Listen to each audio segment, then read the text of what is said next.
Welcome to Dialogue Out Loud. My name is Margaret Olsen Hemming, and I'm the co-editor at Dialogue, a Journal of Mormon Thought. I'm here with Matthew Harris, the author of the fall 2025 article, Saving the Constitution, with White Christian Nationalism, Ezra Taft Benson, W. Cleon Skousen, and their attempt to solicit the help of FBI Director J. Edgar Hoover. Matt Harris is a professor of history at Colorado State University, Pueblo, where he teaches race and religion, civil rights, and legal history. He is the author and/or editor of numerous books and articles, including Second Class Saints, Black Mormons and the Struggle for Racial Equality, Watchmen on the Tower, Ezra Taft Benson and the Making of the Mormon Right, and Thunder from the Right, Ezra Taft Benson in Mormonism and Politics. He is the president-elect of the John Whitmer Historical Association. Matt, thank you for joining me today. Thanks, Margaret. It's nice to be here. I just want to jump into this really fascinating article. I was most interested in this relationship between Benson and Skousen and Hoover, but I'd like to hear first, what were the most surprising or unexpected findings you uncovered in these FBI files and correspondences between Benson and Skousen and Hoover? Yeah, so I filed FOIA requests and I got a hold of these FBI files from Benson and Skousen. And what's extraordinary to me is, I think, two things, is the extent to which Benson and Skousen tried to enlist the aid of Hoover in their effort to save the Constitution, which is the title of the article. But what that looks like is they tried to get Hoover to speak in General Conference. That was enough to me. They tried to get Hoover's writings to be studied by the Priesthood and Relief Society folks in various wards.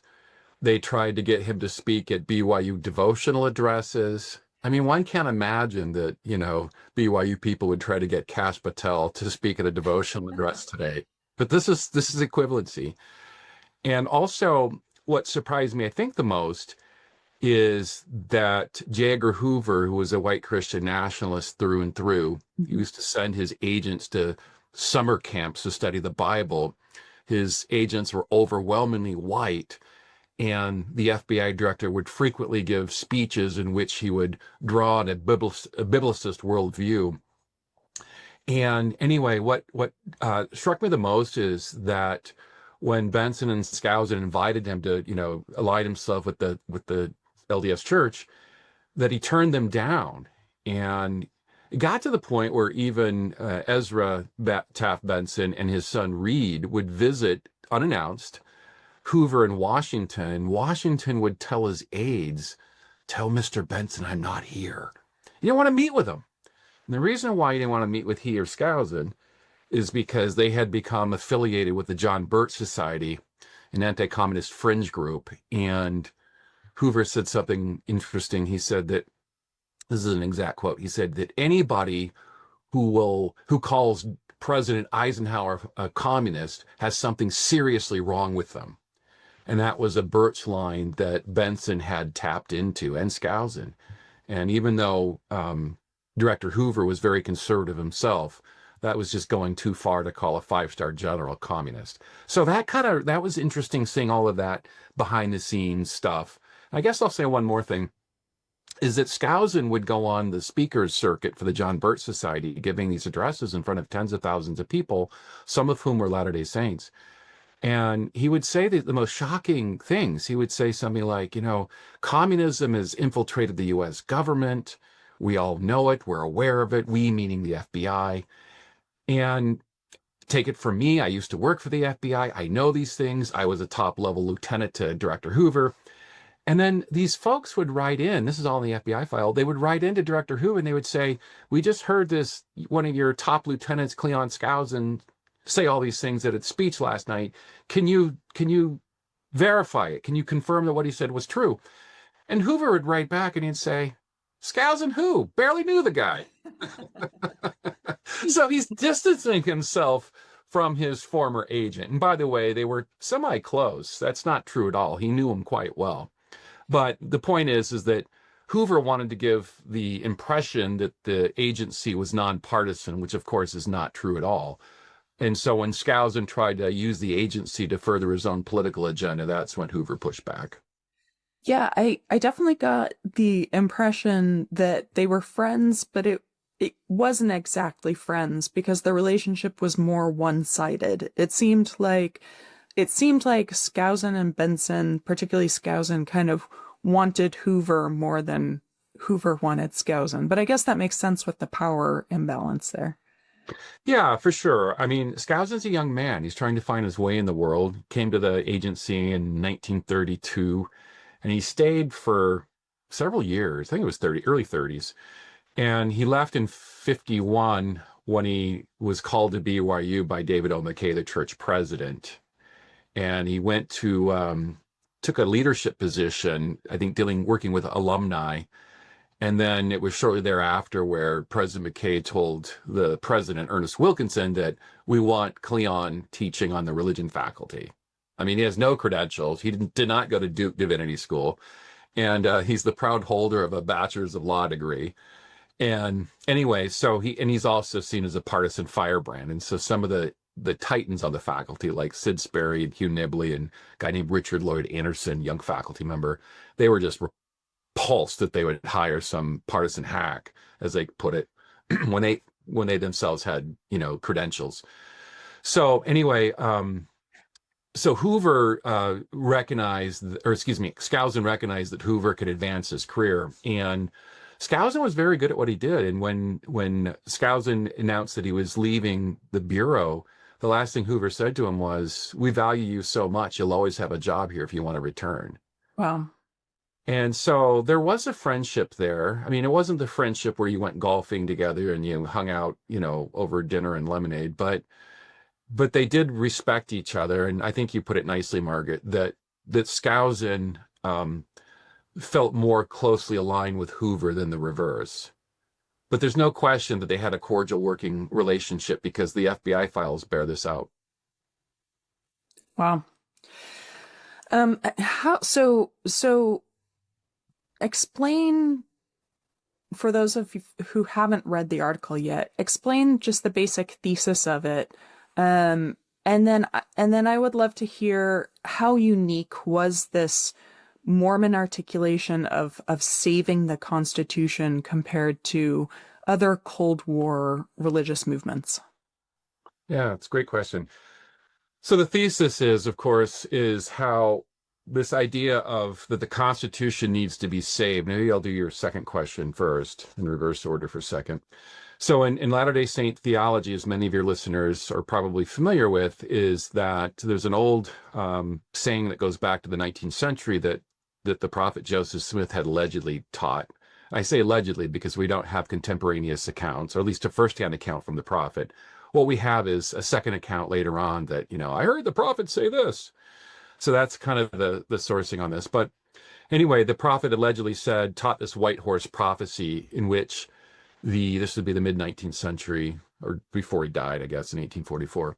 But the prophet allegedly taught that the elders of elders of Israel will step forth and save the Constitution from impending ruin. In the context, if he did say that, the context would be that, of course, the church is under assault from its critics, and one could read the Civil War into this, that the elders of Israel will save the country from impending ruin, which is always interesting, How do a group of priesthood holders save the Constitution and the government? I mean, I've yet to have anyone explain this to me, but nonetheless, it's a useful trope, if you will, to elevate the importance of Mormon priesthood holders.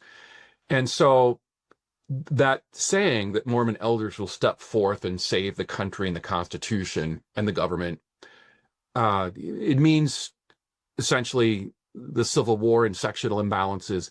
By the 20th century, the general authorities began to apply that trope to all of the various isms that are circulating throughout the world: fascism, Nazism, communism. And in 1918, Joseph F. Smith, who is then the church president, He denied that this was a church doctrine in General Conference, but it didn't stop people like Ezra Taft Benson and others using it, and Cleon Skousen. And so they taught it often. And it's really a partisan statement because by the 20th century, again, they're applying it to all these isms, including liberalism. And so when Benson talked about during the 1930s that the elders have to save the Constitution, what he really meant was FDR, the liberal American president, and his social welfare policies are ruining the country and they're paving the road to socialism and communism. And it's people like the elders that need to stop that. And what was interesting, I'm writing a book right now on Hugh B. Brown, who's a liberal apostle.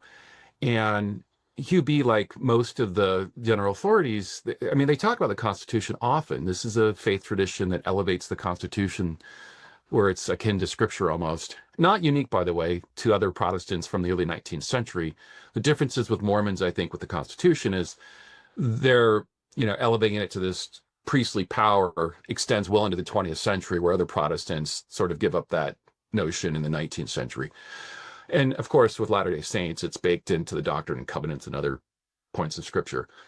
But so Hugh B. Brown talks about, about the Constitution and the divine roots of the country and all of that, but he never talks about anything saving the Constitution because he knows it's fueled by partisan politics.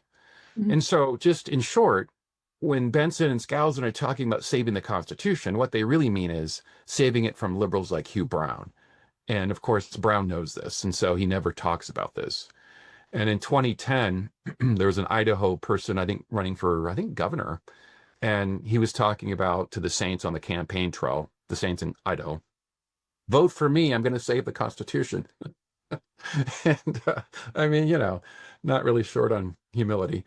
And so this gets back to Salt Lake, and the church PR team releases a statement saying, we don't believe in this anymore. So this whole Cold Warrior rhetoric of saving the Constitution is the church will disavow in 2010. And of course, Mitt Romney will be asked about it in 2012 when he's running against Barack Obama. And Mitt Romney will very calmly and, back away from it and sort of change the subject. He doesn't confirm or deny it, but he just doesn't want to, deal with that sort of thing. So that's the saving the Constitution. And because Benson and Skousen thought that liberalism and socialism and all of that from essentially the New Deal was overtaking the government, they felt that they needed help. And that's why they reached out to Edgar Hoover, who hated the New Deal as well. And he was a popular guy. He wrote this best-selling book called Masters of Deceit. He didn't write it, his agents did. But he put his name on it, and it's basically this conspiratorial, claptrap about there are communists in the bushes, there are communists in your pews, communists next to you in your university classroom, communists everywhere. Jumping out behind bushes as you walk down the street. That's right. They're everywhere. They're in the news media. You can't trust anybody is essentially the thrust of all of this. And so Americans are, fearful of the Cold War. This would be the early 50s. The book came out in 58, actually. And so Americans buy this book. It's a bestseller. And weirdly enough, 3 months after Masters of Deceit is published, it obviously elevates Hoover's reputation even further. But Cleon Skousen's book, The Naked Communist, was published, which draws on Hoover's FBI reports. And so the Saturday Evening Post, Time, and Life magazine, they published these two anti-communist books in tandem, Masters of Deceit, Naked Communist. And so Skousen almost overnight is catapulted in this national figure. And President McKay in 1959 so a year after the book is published, he will promote The Naked Communist in General Conference. And I was just on a panel with one of Cleon Skousen's nephews last week at a conference, and I jokingly said, if President Nelson, what hadn't passed yet, but if President Nelson would recommend my book, Second Class Saints in Conference, I'd be thrilled. Yeah, that's... But anyway, so the church president and national news mediums, they make Skousen into this national hero almost overnight. And he's just absolutely giddy about this new fame because he recognizes that having a religious leader and a secular leader advance his work, it's going to sell more copies, but also get the message out. And of course, Benson will look at this book and he will immediately ask the church president to have the church quorums, the priesthood brethren, study it. And interestingly enough, he didn't ask the sisters to study it, release a study, because it was the priesthood brethren who were supposed to save the Constitution. Women didn't have a role in that. Okay, well, that's in line. Okay, so you're talking about these two books coming out at about the same time. And in your article, you draw a strong connection between Hoover's White Christian Nationalism and Mormon racial theologies of the time. So do you see this as a convergence of parallel ideologies or as a direct exchange of influence? Yeah, no, it's definitely parallel. I mean, I don't want to suggest that Hoover influenced Benson and Skousen's views on race, because that's simply not the case.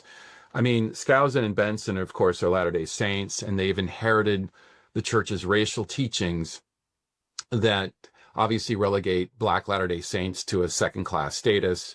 This goes all the way back to biblical curses and this idea that was taught in the late 19th century that Black people are fence-sitters or less valiant in this pre-earth life. So they've inherited these racial teachings. And also, they're influenced, of course, by the things that they consume, just like we are today, right? They're watching, Benson in particular, and Skousen. They're listening to right-wing talk radio, which becomes a thing during the Cold War. So these sort of, Rush Limbaugh was not the first person to really blow this up. There were some guy named Billy James Hargis, guy named Clarence Mannion, and a guy named Dean Stormer. They're the ones who were sort of the pioneers of Cold War talk radio.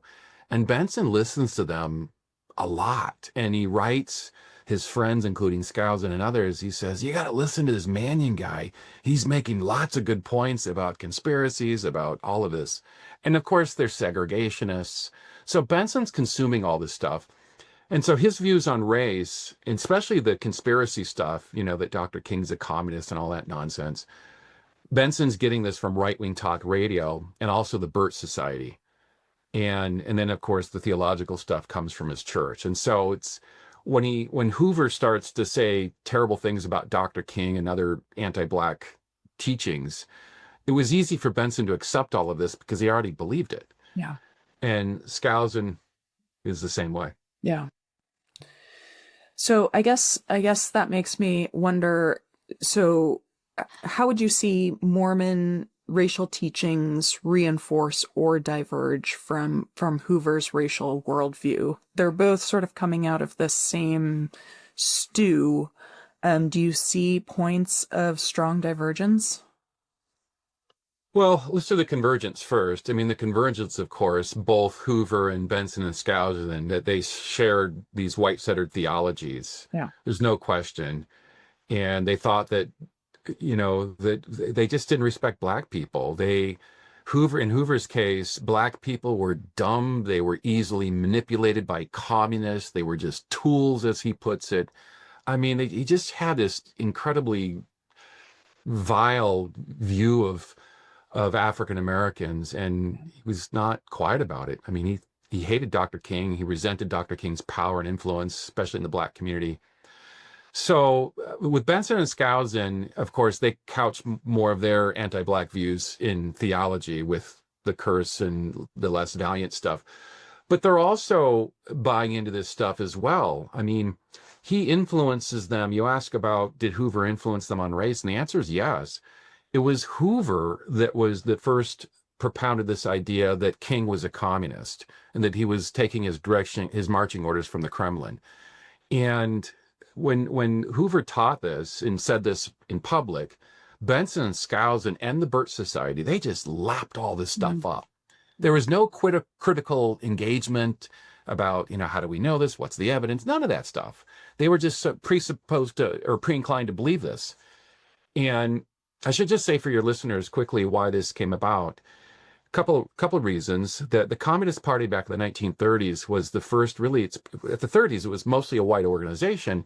And it was the first organization in the United States that really paid attention to racial justice. And naturally, over time, because of that, some black folk migrated to the Communist Party. Keep in mind, too, this is the Great Depression when much of the country is unemployed and out of work, and Americans in general feel uneasy, and they feel like capitalism has failed them. So they're now trying something else.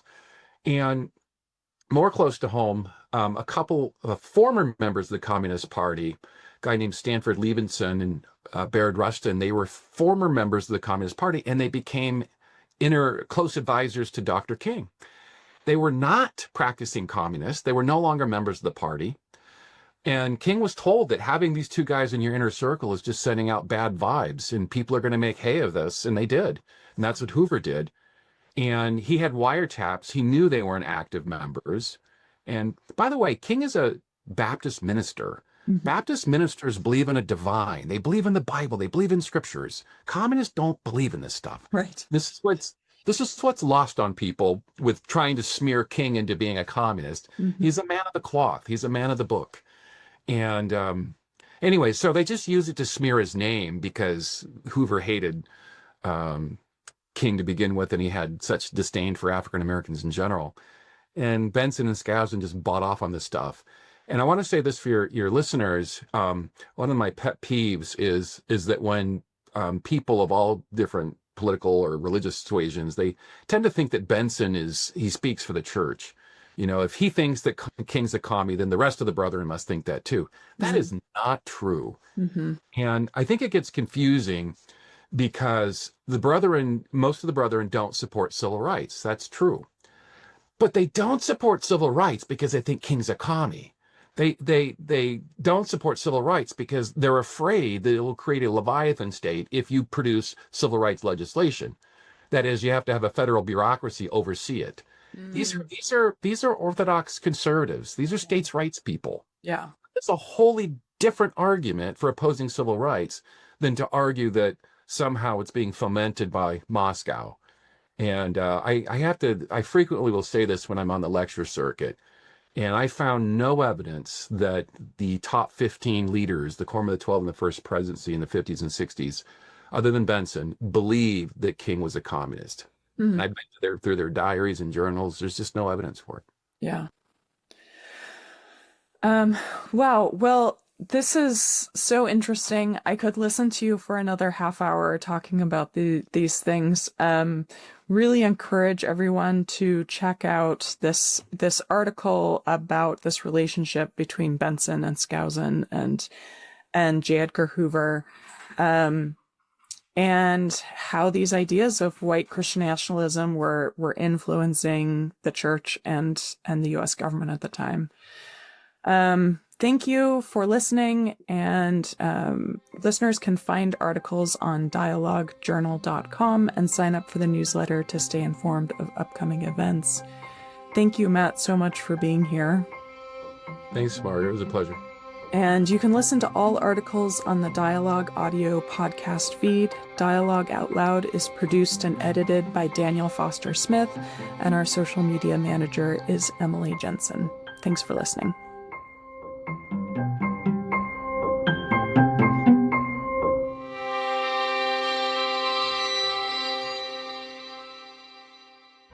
Greetings, my name is Rebecca DeSchweinitz, and I'm thrilled to serve as a board member at the Dialogue Foundation and as one of the hosts of Dialogue Gospel Study. In each episode, which we record live the second and fourth Sunday of every month, we welcome esteemed speakers from a variety of backgrounds to share their insights and perspectives on the Come Follow Me lessons. Our aim is to spark meaningful conversations about the scriptures, to connect them to our personal experiences and to our understandings and explorations of the gospel.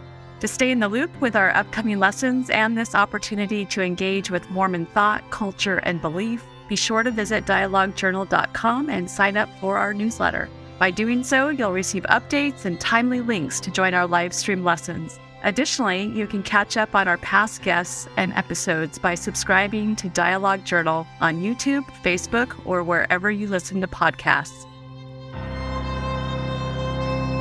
Dialogue Podcast Network.